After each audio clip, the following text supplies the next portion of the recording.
Thanks for watching 2 News at 6. Family and friends of Esperanza Chavez got justice today. In a surprising turn of events, the man accused of murdering his girlfriend and then trying to dump her body in a dumpster pleaded guilty this morning.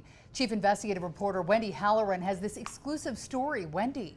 Well, Heidi and Mark, Fred Jason Edwards was the focus of my 2 News investigation because the Salt Lake County District Attorney's Office repeatedly gave him plea deals in domestic violence cases which precipitated Esperanza's murder.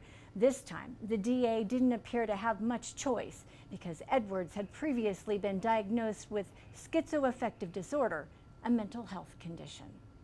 Fred Jason Edwards led into the courtroom to appear before Judge Todd Shaughnessy. This is State versus Frederick Edwards. Let's take you back to January 20th, 2024. While we aren't allowed to have it, surveillance video shows Edwards in a black pickup truck pull Esperanza Chavez's lifeless body out and tried twice to dump her body in a dumpster. When he failed, he dumped her body next to it. 11 hours later, wearing different clothes, he attempted to admit himself to the University of Utah Psychiatric Hospital. Inside a waiting room, he was taken into custody, denying he had anything to do with her death, denying he pulled her body out of his truck, denying he dumped her by the dumpster. Informed he was seen on surveillance video, he still denied it. You want to give up those rights. Approximately 21 months later, a much different story. You want to plead guilty.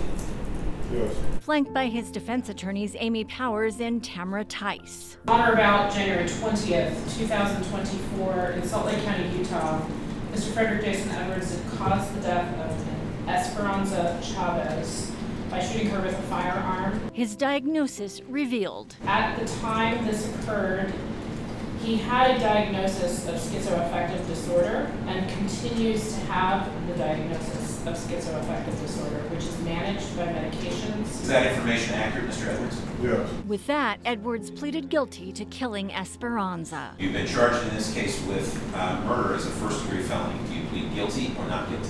Guilty. In exchange, remaining charges of obstruction of justice and desecration of a human body were dismissed. There's ample evidence the defendant has a history of suffering from mental illness and was seeking treatment. Prosecutor Brad Cooley offered the deal. The question of whether the defendant suffered from a mental condition at the time of the crime, I think there's ample evidence supporting it, and the parties have stipulated to it. Esperanza's mom, Jean Tu. I think that he knew absolutely what he was doing, and I really don't think that that comes into play at all. I think he is an evil man with a long history of evilness. I think that just played out here today, and I hope it continues to play out when we get to sentencing. Facing 15 years to life in prison. What would you say to your daughter, Esperanza? That we got justice for you today, kid, and we miss you, we love you, and we would rather have you here. But we did it. We're here. Now we can take that time to grieve you and,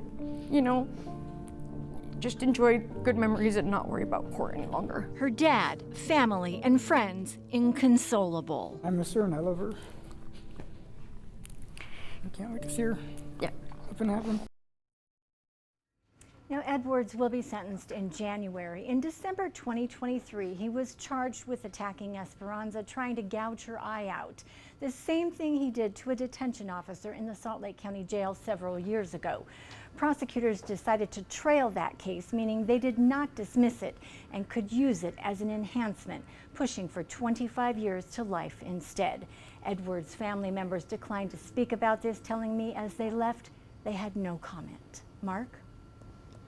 All right.